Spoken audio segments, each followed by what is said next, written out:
Hello friends and neighbors, there are several books that I read some time ago that I haven't actually reviewed yet. Largely because I, went to Seattle and then LA. But I am going to hopefully be reviewing those books for you soon, and I am going to start today on the 27th day of VEDS with 13 Reasons Why by Jay Asher.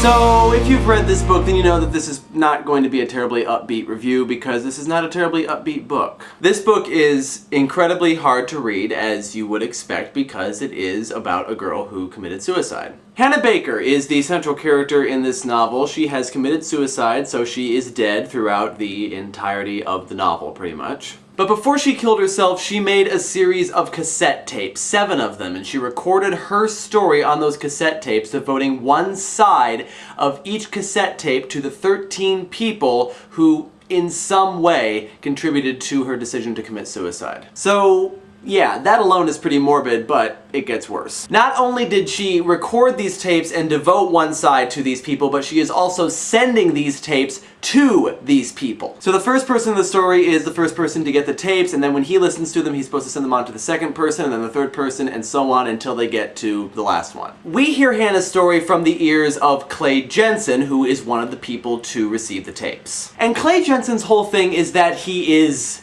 good.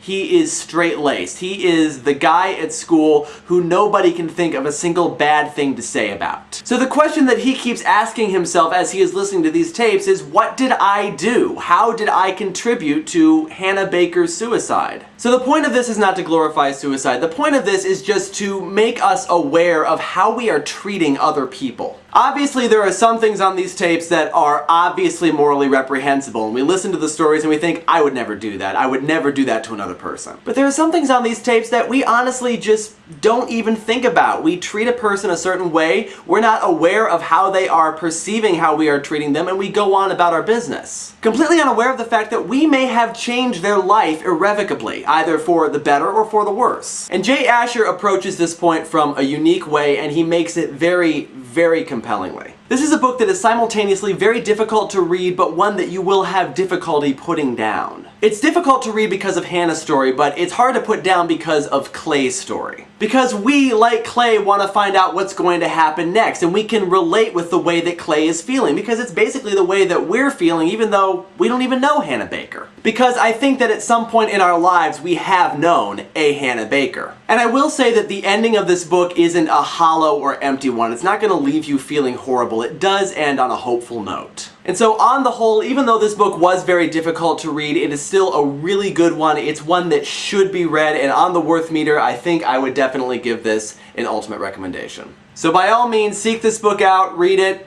get through it. It's a difficult read, but I think it's a necessary one. And that's it for me. Until next time. The fates guide those who go willingly. Those who do not, they drag. Sounds good to me.